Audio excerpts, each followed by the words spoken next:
Powered by the Montana Television Network. This is the 10 o'clock news on Q2, Montana's news leader. Good evening and thanks for joining us on this Friday night. I'm Jay Kohn. Janelle is off tonight. Montana Fair 2018 off and running here in the Magic City tonight. Last year, more than 250,000 people took in the fair during its 8-day run, and officials are hoping to match that or surpass it this year. The gates open late this afternoon, but even the 100-degree weather today didn't stop people from showing up for the opening night. Now, if you're planning to visit the fair this opening weekend, one of the constants will surely be the extreme heat. Q2's Connor Pregetzer has some tips for us tonight on how you can beat the heat.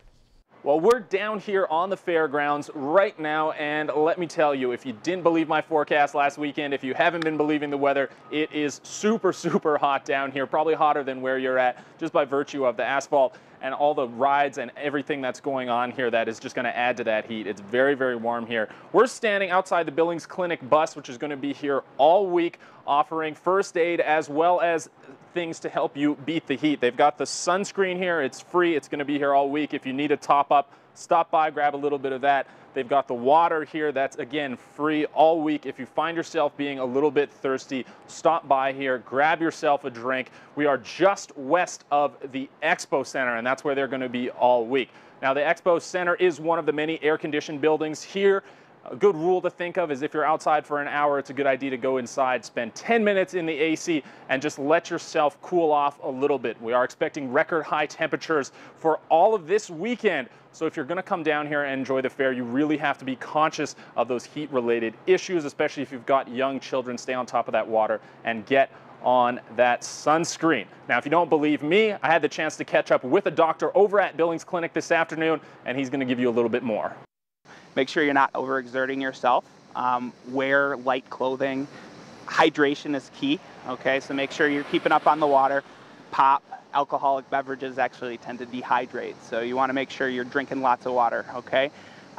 Things to watch out for, warning symptoms of some emergency conditions, especially heat exhaustion, all the way to heat stroke, excessive sweating, nausea, vomiting, dizziness, fatigue.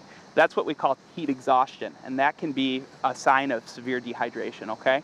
All the way up to heat stroke, where we start to see some neurologic issues. Body shuts down its temperature control mechanism, so we'll see high fever, we can see disorientation, all the way up to seizure and coma.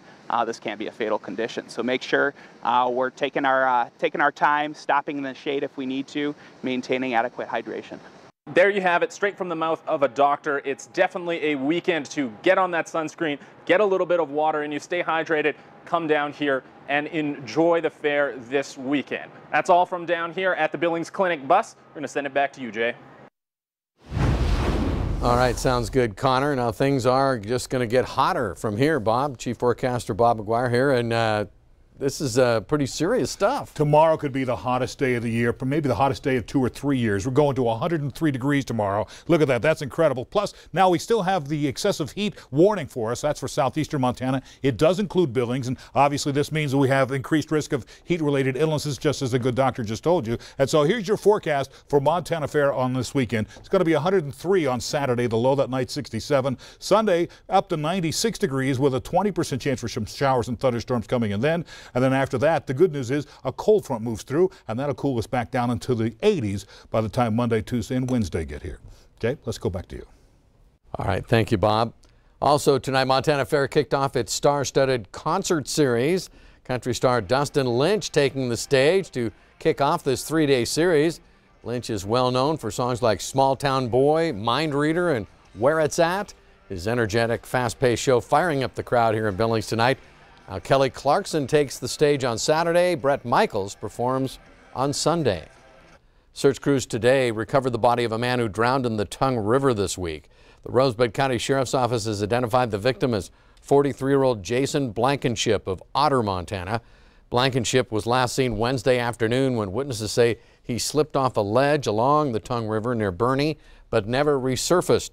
Crews were able to recover his body around 11 this morning. Montana's U.S. House race is moving more and more into the political spotlight in Montana. Incumbent Republican Greg Gianforte faces upstart Democratic nominee Kathleen Williams, a former state lawmaker from Bozeman. Williams surprised a crowded field in the June primary to win the Democratic nomination. The race is shaping up to be closer than most expected. Campaigning here in Billings today, Williams acknowledged she couldn't afford a presence in the Billings market during the primary, but vows that's going to change in the upcoming weeks. I really value public input, public process, and because there hasn't been much of it, we're holding our own WSA public meeting on Wednesday in Missoula, where we're bringing together a variety of interests. Unlike my opponent's field congressional briefing, I think it was called, where the public was invited but couldn't speak, we will take public comments. And I want to learn more, and I want to bring together a group of people that are committed to discussing this issue civilly and sharing their views and advising me on, where they think this can go. Williams is inviting the public to an open conversation about the wilderness study areas in Missoula. It happens next Wednesday at the Student Center. Williams says she's been traveling across eastern Montana this week, campaigning in Miles City, Glendive, Colstrip, and Ekalaka. Well, preseason football is underway, but the debate over the national anthem protocol is as well. During this week's preseason game, some players chose to kneel during the anthem, prompting the president to rail against them on Twitter. CBS's Jerica Duncan has more for us tonight from the Jets-Falcons game in New Jersey. The New York Jets and the Atlanta Falcons stuck to football Friday night, but players on some teams have started the preseason protesting racial injustice by kneeling or raising a fist during the national anthem. That's all I'm trying to do is preach freedom and unity. President Trump tweeted his opposition, saying the NFL players are at it again, taking a knee when they should be standing proudly for the national anthem. The protest began in 2016 with former 49ers quarterback Colin Kaepernick. President Trump said this last September. Get that son of a bitch off the field right now, out. Fans we spoke with say the ongoing controversy is overblown. It's been blown up a little too much. It's a football game. We're here to have fun. I think his time is wasted on this particular issue. The president's time? Yes. NFL owners voted in May to mandate that all players have to stand for the anthem or stay in the locker room. Well, that idea didn't go over well with the players' union, and that policy was put on hold. Sports has always been a reflection of society.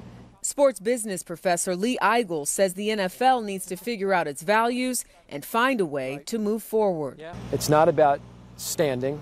It's not about staying in the locker room, and it's not about kneeling. Those seem to have not worked. They haven't really resolved the issue. The league and the players' union say they are working on a solution that they hope to have in place by the start of the season.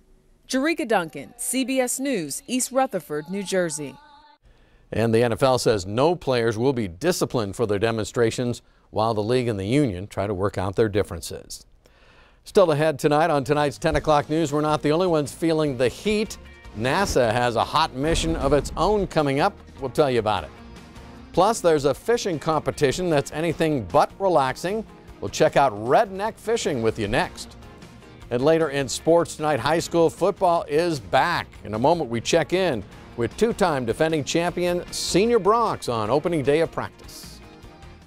You're watching MTN News with Jay Kohn and Janelle Slade. Storm Tracker weather with Bob McGuire. And sports with Scott Green. This is the 10 o'clock news on Q2, Montana's news leader.